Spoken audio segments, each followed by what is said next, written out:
I am guided by imagination, open to my creation, creating wins and celebrations. Don't be overwhelmed by information, more important than education. Be inspired by your exploration on the path to your destination, leading to innovation. Yes, you are guided by imagination.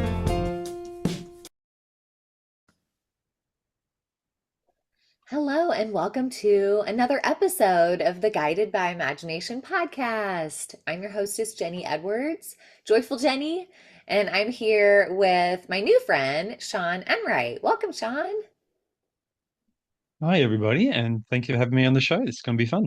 Yeah, absolutely. It's so serendipitous, I think. You know how sometimes you just meet people that you're like, oh, you just click with, right? Even if they're across the Yes. world. And that's Mhm. Shaun. Shaun and I were in this networking event and we were in a breakout room and we clicked. It was like, oh, yeah, podcast. Like, I want to interview you. Yeah. So here we are. And Shaun is actually across the globe from me and over Mhm. in Sydney, and he is where it's tomorrow. So here I get to talk to you in the future. And the future looks good. The future looks great. Future looks bright. Perfect. So if you have not met Shaun before, let me introduce you professionally. Shaun is a Sydney-based coach, trainer, and NLP Master Practitioner who helps heart-led coaches and consultants finally trust their voice in the one conversation that matters most. That's the sales conversation. And after 30 years of working with entrepreneurs and businesses that are brilliant at what they do, but freeze when it comes to selling, Shaun created Let Go, Sell Higher, a framework that clears the internal noise and blocks, builds a personalized sales approach that fits naturally. And it helps the right clients find you without forcing it. Yeah, we all want that, right? His brand says it all: calm confidence that converts without forcing it. And he also has, and I'm sure you'll probably tell us more later about the drop the stress, not the ball. So I love it. Welcome, Shaun. Right, and thank you for having me on this and be a part of it because part of what, when we're in the networking event that we're at, Jenny, you've got all your colors and you've got your flowers and you've got this energy that just comes through, and so it's so clear to me that you are who you are. You bring your uniqueness to everything, and you do that so gracefully and beautifully. So it's really excited to be a part of a community that's helping other people find their inner style, find their own way and to find that voice. And hopefully, in this conversation and some of the tools that I've developed, we'll be able to help give some little nuggets, some little tips that can help your listeners find some of that for themselves or bring it even more into the world than they already are. Okay, awesome. I appreciate that, Shaun. And so obviously you've had 30 years of experience doing what Mm. your specialty, your gift, your talent, and Mhm. definitely that's, I feel, so important to notice where people are get in their head and they, like you said, they freeze in this Mhm. moment when that's possibly the most important moment for helping them accelerate and elevate their business results. And that's asking for the sale, being in the conversation. And I'm just curious, for you, Mm. on your when you look back at your life journey too, and what you have overcome in your life, how did your imagination or creativity play a role on your journey? Yeah, I think imagination and creativity is so important. Uh, from a very young age, my father was teaching me to draw, and so it was a part of our life, that creativity. And early days, I joined musical theatre as a kid. I was doing all the shows, and so it was theatre and acting and things like that were just so beautiful. I can remember my first show was Annie, Get Your Gun, and there was no greater joy than at the end. There's no business like show business, all that sort of stuff was as a child. engaged in that sort of creativity and that action and the stage and the lights and the makeup. And so between the very quiet work of, sitting down and drawing and that sort of very loud work of being out there was something that I was doing, and it was just a hobby along the way. And then as I got into my university years, I needed to make some money and to support university. And so I joined Arthur Murray Dance Studios. And I thought, oh, this will be another, feather in the theatre cap, develop some ballroom dancing skills. And in there, I found that ability to be empathetic and to be able to connect to other people in the way that I could step into somebody else's shoes became a really powerful way to not only sell dance lessons, but also to connect to people. And along the way, I realized that it was using my imagination to connect that became a lot more important to me than the dancing itself. And it was about the actual act of interacting with another human being and helping them with their confidence or helping them in a relationship with each other as we had couples come in to learn to dance. These things became more and more important to me. So it wasn't always, I'm a creative and I'm going to be a creative success with money. I'd sort of accepted that I was going to be a starving actor. But then when I realized I could impact other people's lives through how I use that creative skill, how I use that imaginative skill, um, I sort of actually hit rock bottom in that because I'd built this really tight business, and it was just six, seven dollar figure business.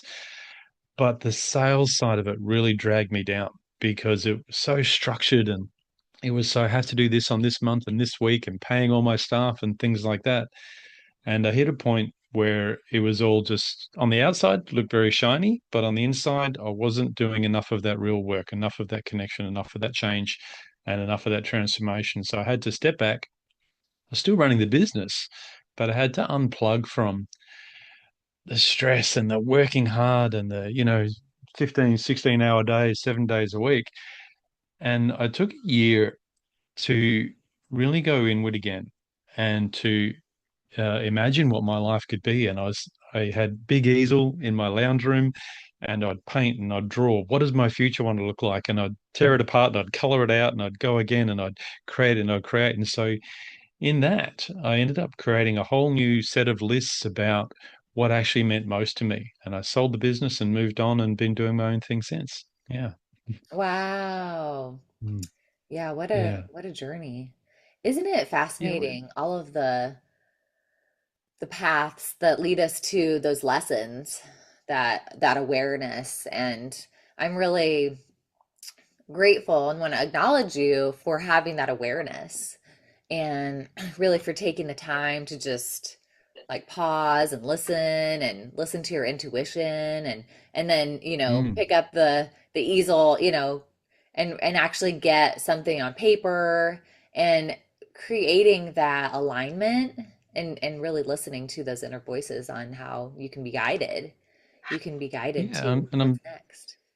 I'm sure, you've probably been in that same place yourself as many of your listeners have been, where it's like, yeah, I think I'm living my passion. I think I'm doing what I love, but there's also a tension or a stress to it. And then that, I think we get that, I don't know about for you, but there's that the tension comes into it when not listening into how our feelings are leading us towards something that's not in line with our values, or where our feelings or maybe our strategy in our business isn't really aligned uh, to our highest purpose.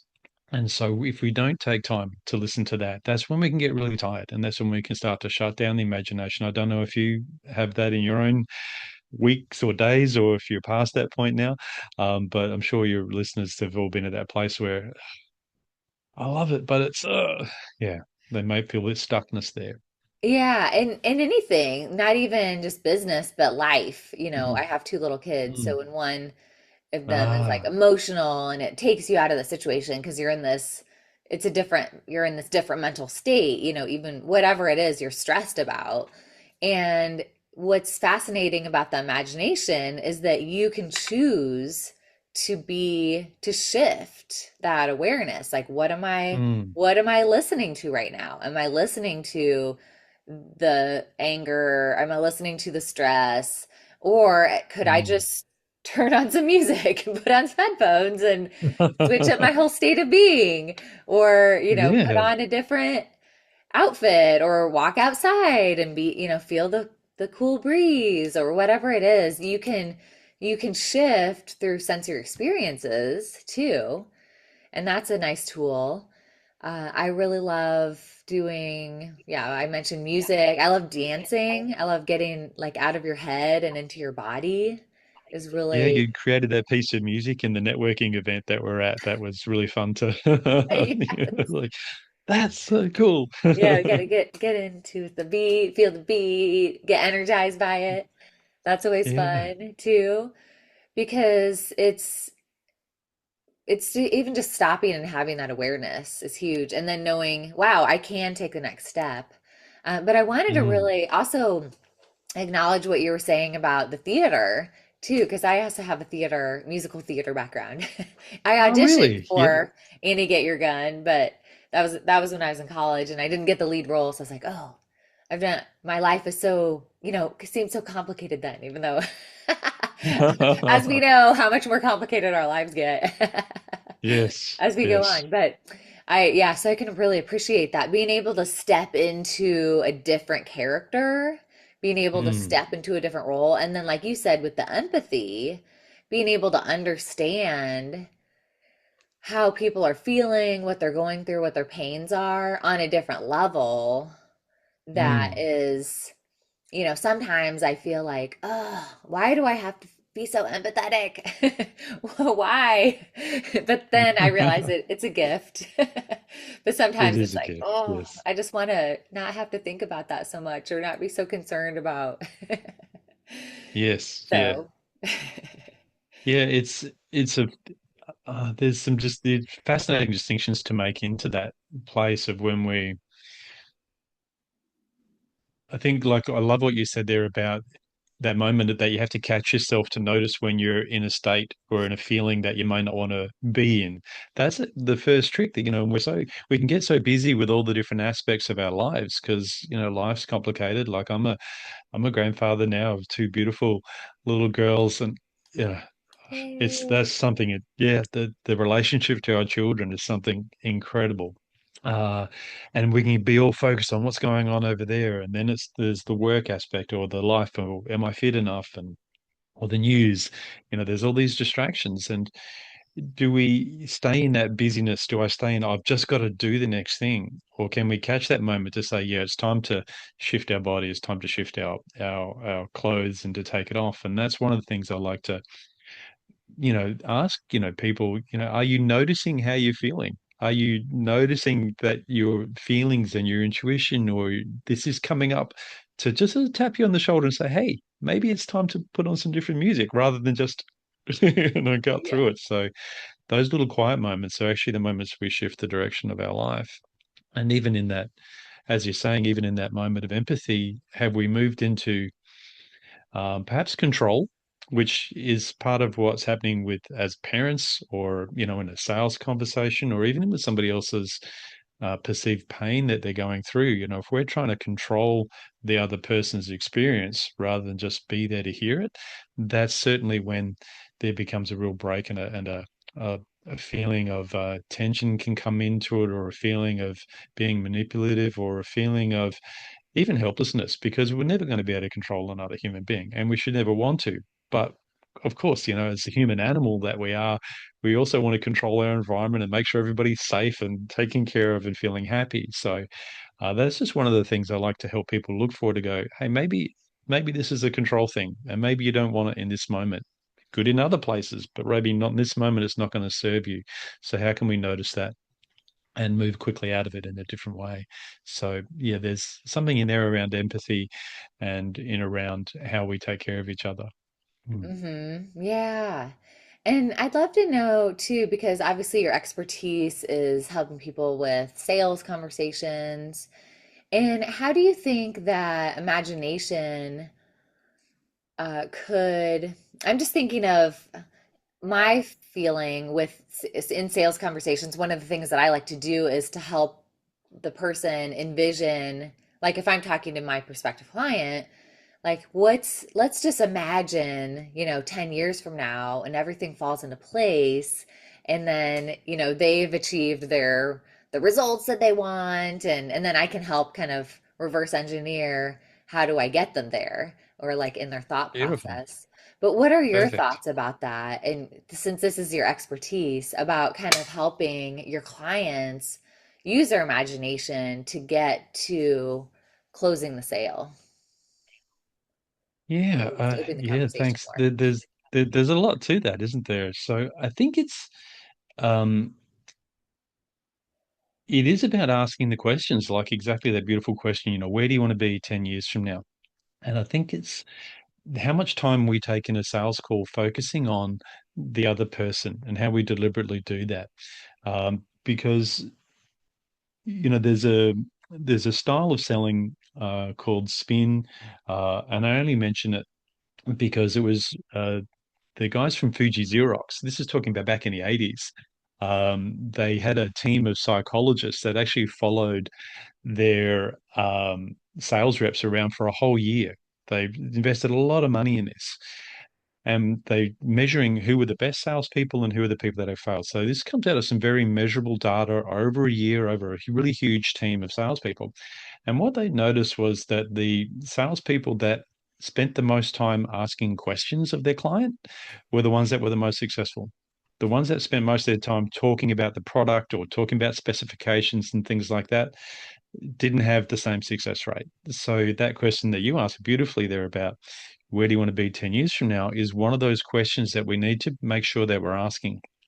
And like I have done some training with retail, quite a lot of training with retail people, and that's where, there's young people that, they're not there to sell stuff, they're there to pay for their university or they're on their way to do other things, typically in retail.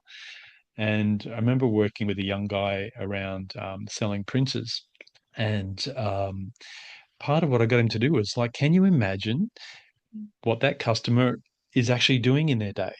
What are the problems that customer's trying to solve? Ask those questions like, how does he use it? When does he turn it on? Use that imagination to go, does he use A3 paper, A4 paper? Who is he giving it to? How does it affect his family and the other co-workers when the printer doesn't work? How does it affect his finances if this is going to cost a lot of money? So we really have to use that imagination to ask the questions about as many areas of our prospect's life as possible. In the podcast that you mentioned, Drop the Stress, Not the Ball, I did an episode recently on 3 levels deep, which is like not just asking that surface question, but then following it up with another question on the same topic, and then following it up with another thing to go a bit deeper, and then following it up again to go a little bit deeper to find out that emotion, not to be manipulative, but just to be genuinely in that area. So really, we've got 5 or 6 areas of a person's life, their family, their business, their spirituality, their community, their work, their career.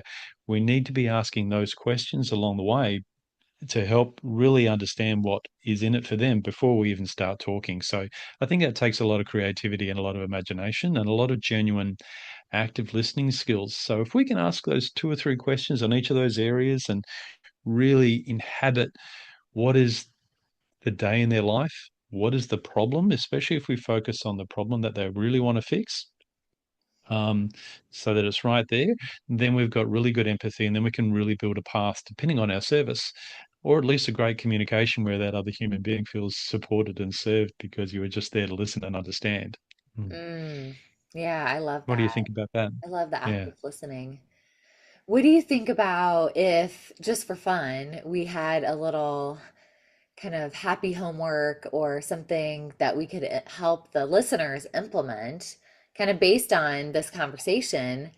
I was thinking Hmm. those questions like, where do you see yourself in 10 years? Or what if it all comes together? What if everything, it's kind of like a Yes. what if, like a positive vibe on getting them to open up their imagination and maybe dream a little bit, even if it's not even sales conversation. Well, everything's a sales conversation.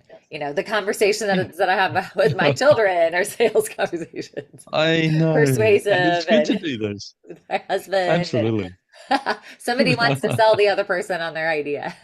But what if even just for fun, we kind of gave a little prompt for people to have a few of these conversations or open up and ask more imaginative questions to see what comes through as we connect more from the heart, like you said. Perfect. Yeah, that's perfect because part of that procrastination or part of that fear that we can have sometimes in a sales conversation is that emotion tapping you on the shoulder to say, you're not really prepared for this, or there's a little bit of what if it goes wrong, So yeah, a little bit of happy homework where we take the time to uh, uh, even put pen to paper first, because that's like the first act of creation. Whenever we're doing a lot of creative endeavors, whether it's building a theater set for Annie Get Your Gun or the clothes that you're wearing, somebody sat down and drew that, put pen to paper to begin with. And that can be around where I'd be directed in what to do is to have a think about your service or your product or the thing that your listeners are selling and to start to put to pen to paper about how does that fit into people's lives in maybe those 4 or 5 different areas. How does it affect their home life, their relationship, their family? And whether we're starting from how we're talking to our children, it could be, if we're thinking about our kids, it's like, well, how does my interaction with my children affect my husband, my wife, my spouse, my other siblings, and then how do we can expand that? What does that look like in a park? What does that look like in a shopping mall? What does that look like in a going to bed time? And start to put in what are the questions that you could ask, like, you know, how does it feel to you to be X in this environment? How do you want it to be X in this environment? And just 1 or 2 questions on each of those sort of areas of life that come up and spend, I don't know, I don't want to be prescriptive. If you spend even 20 minutes doing that, you'll open up a whole catalog of really exciting directions that you can have ready to ask us questions when you're in front of that significant other, or whether that other is for sales or a relationship. What do you think? I love that. Yeah, it made Yeah. me think of some things that I want to do just in some, Okay. challenging times that I have, like with my kids, or you mentioned bedtime or things. If I just open up, how do I want it to be? That's such a great question. Like so many people spend their time complaining about things, but we can choose how we want it to be.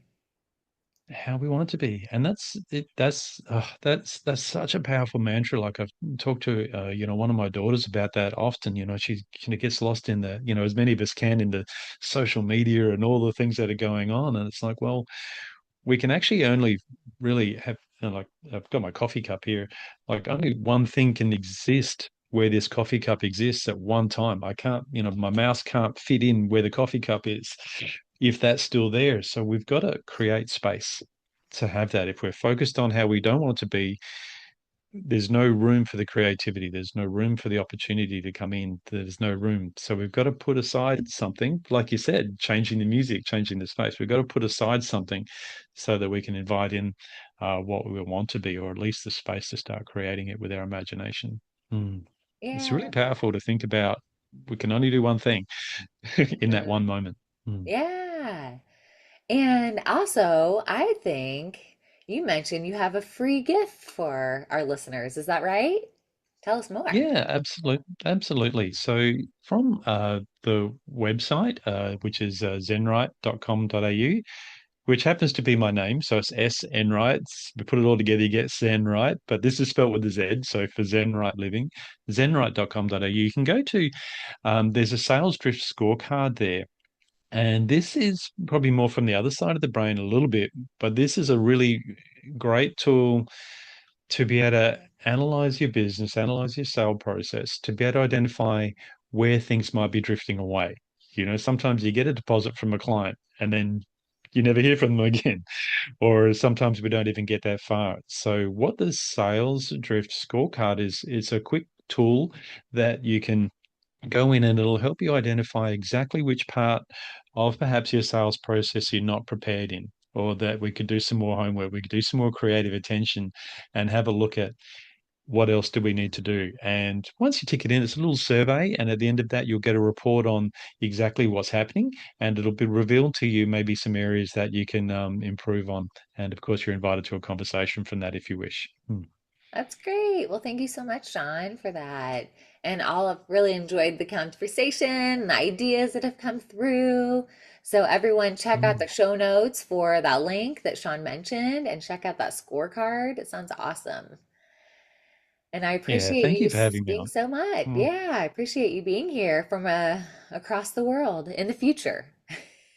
It's so amazing that, as a collective community, we can connect from anywhere in the world. And I really think it's a unique time for people to bring that uniqueness forward. So that's why I love the work that you're doing, Jenny, because everyone is so unique. We're all a world into ourselves. And if we're not bringing that uniqueness to the world, it's not about connecting to the people that, you see every day. We can connect across the water. We can connect anywhere in the world now. So, yeah, be brave, bring your uniqueness. There's somebody somewhere in the world that needs to hear your voice and see your creativity. So I appreciate these conversations that inspire people to do so and really appreciate your work. So thank you. Yes. And then whenever they have the great sales conversations and then they can make some videos, then they have the more confidence they have in all these areas and the more they attract the right clients to them and change their lives and live their best life. Absolutely. And just make those videos because the video is not about you. It's about the video that's there for that person that you're imagining you're serving. So keep it about them and everyone can absolutely fly. Yeah. Yes, absolutely. Well, thank you again so much, Shaun, and to our listeners and viewers, thank you so much for coming to the Guided by Imagination podcast. Bye. Thank you. If you want to take your imagination to the next level, join our free Facebook group, the Video Hub, for fast-growing local and global business professionals. We live stream educational content weekly to help you grow and monetize your results with video storytelling. Click the link below to access.